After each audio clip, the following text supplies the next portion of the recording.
Shalom. Kami dari Departemen Pelayanan Anak-anak Konferensi Jawa Kawasan Timur membagikan renungan 100 hari berdoa yang dibawakan oleh anak-anak sekonferensi Jawa Kawasan Timur. Marilah kita mengikuti setiap hari dengan harapan menjadi berkat bagi kita semua. Tuhan memberkati. Shalom, selamat Sabat bagi kita semua. Pagi ini saya akan membawakan materi hari ke-79 dari rangkaian acara 100 hari berdoa. Tetapi sebelumnya, mari kita berdoa terlebih dahulu untuk mohon pimpinan Tuhan. Tuhan, tolong berikan kami hikmat agar kami bisa mengerti dan agar khotbah singkat ini dapat berjalan dengan baik. Tolong ampuni dosa kesalahan kami yang begitu banyak, Tuhan. Dalam nama Yesus, amin. Judul pelajaran di hari ke-79 ini adalah kesembuhan rohani.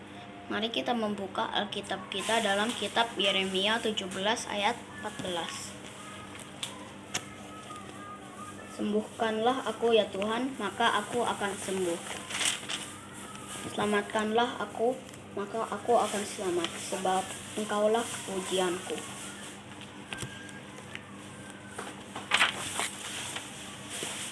Saya akan membacakan kutipan Ministry of Healing atau Hidup yang Terbaik, halaman 77.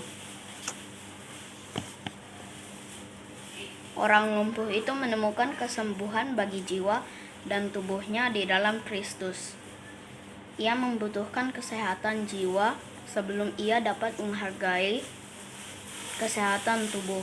Sebelum penyakit fisik dapat disembuhkan, Kristus harus membawa kelegaan terhadap pikiran dan membersihkan jiwa dari dosa.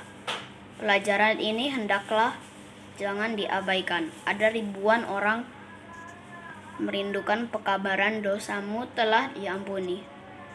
Beban dosa dengan keinginannya yang tak menenangkan dan tak terpuaskan merupakan dasar penyakit-penyakit mereka.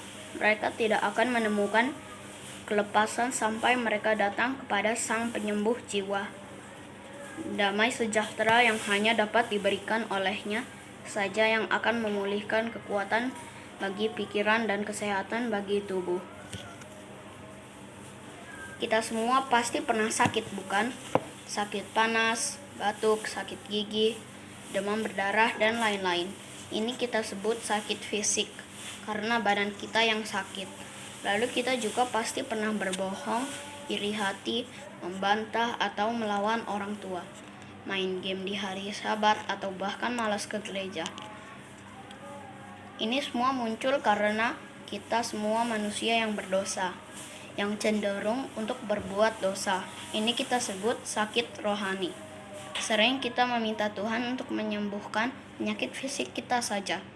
Kita tidak menyadari bahwa kebutuhan kita yang terutama adalah kesembuhan rohani terlebih dahulu. Memang benar ada saatnya sakit fisik berasa lebih menyakitkan daripada dosa-dosa yang belum diampuni dalam hidup kita. Markus 8 ayat 36 berbunyi, "Apa gunanya seorang memperoleh seluruh dunia tetapi ia kehilangan nyawanya?" Jadi jangan sampai kita melakukan kesalahan. Sakit fisik yang parah dapat berujung pada kematian, dan semua manusia pasti mati, karena upah dosa adalah maut. Sakit rohani berdampak pada kematian kekal. Tidak ada yang lebih penting daripada menyingkirkan dosa dari kita. Pertanyaan bagi kita, mana yang lebih mudah? Minta kesembuhan fisik dari Tuhan atau pembasuhan sempurna akan dosa-dosa kita serta kuasa untuk mengalahkan dosa, terutama dosa kesayangan kita? Apakah kita bersedia menanggung penyakit fisik asal saja kita memiliki kesehatan rohani yang baik? Mengapa kita tidak meminta Tuhan saat ini untuk menunjukkan kebutuhan kita untuk kesembuhan secara rohani pada saat ini? Ada 2 laporan kabar baik. Yang pertama, Tuhan telah menyediakan jalan bagi beberapa rumah sakit Advent menerima lebih banyak APD untuk merawat pasien yang terinfeksi COVID-19.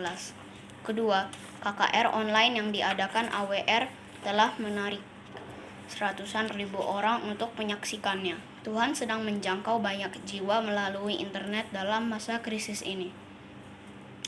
Mari kita berdoa.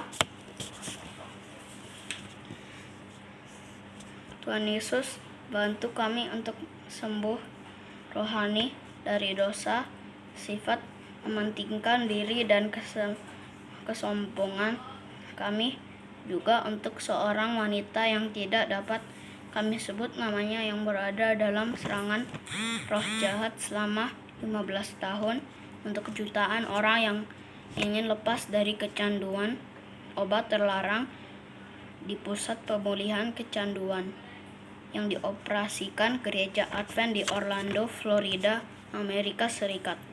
Kami juga ingin mendoakan malam terakhir KKR online AWR agar banyak jiwa dapat menyerahkan diri sepenuhnya kepada Yesus. Dengar doa kami Tuhan, di dalam nama Yesus, amin. Selamat Sabat, Tuhan memberkati.